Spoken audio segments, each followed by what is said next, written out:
"Why have you stopped us?" Mum asked the policeman, in the kind of voice that would have made the devil confess his sins. A second went by. The windscreen wipers beat their rhythm, the metronome of everyone's ticking heart. "A walker reported a dog," said the cop. Mum shrugged. "Well, lots of people walk their dogs here." "Well, that's just it." The policeman stubbed his boot on the ground. "The dog is running at the edge of the cliff, but we can't find any sign of an owner." I could see the dog now, a grey and white husky, running back and forth like a distressed wolf. The rain thumped hard against Josie's window. A powerful gust of wind billowed like an airbag inside the car. And the longer I looked at that troubled dog, the closer I seemed to get to its thoughts. "It's going to jump," I breathed. "What?" said Josie. I heard the policeman saying, "Look, as you're the only vehicle here, I'll see what I can do. If we wave you through, you drive on normally, agreed?" "Thank you," said Mum. "It's going to jump," I said again, and I opened my door. I hardly felt the rain as I started to run. I vaguely heard the policeman shouting, "Hey, come back, what are you doing?" Then the tightness in my chest reached fever pitch, and my visual senses just seemed to explode.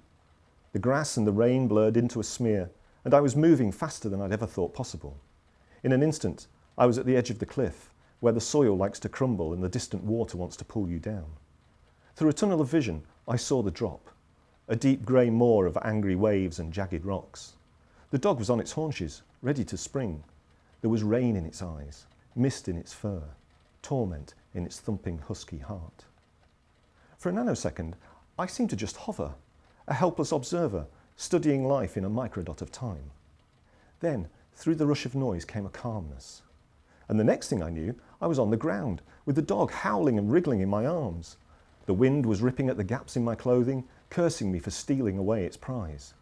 The earth around my head began to pound like the skin of a wet bass drum. Shadows fell across me, blocking the rain. Black boots landed like cannon shots.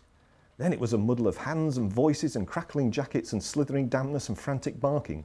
One policeman took the dog by the collar. A panicked voice cried, "It's all right, I've got him!" And I wasn't sure if they meant me or the dog. But the animal was yanked away from my grip, and my arms were clamped, and they dragged me to safety.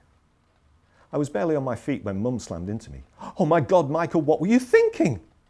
She put her hands to my face so I couldn't look away. "I was so frightened. You could have been killed."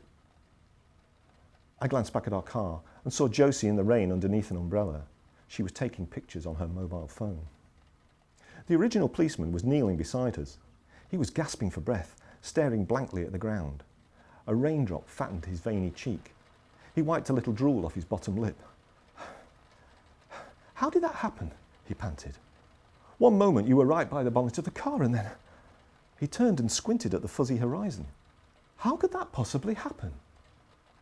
By now, the cold was creeping under my clothing. Shivering, I said to Mum, "Where's the dog?" "In the van," said the copper, who was marshalling me. "Michael, forget about the dog," Mum snapped. She sounded weary, ready to break. I met her worried gaze. "It was going to jump." She shook her head as if to say, "What are you talking about?" But I couldn't explain it. Not to her, not to anyone. Somehow, I'd moved from the car to the cliff, as if I'd passed through an invisible teleport.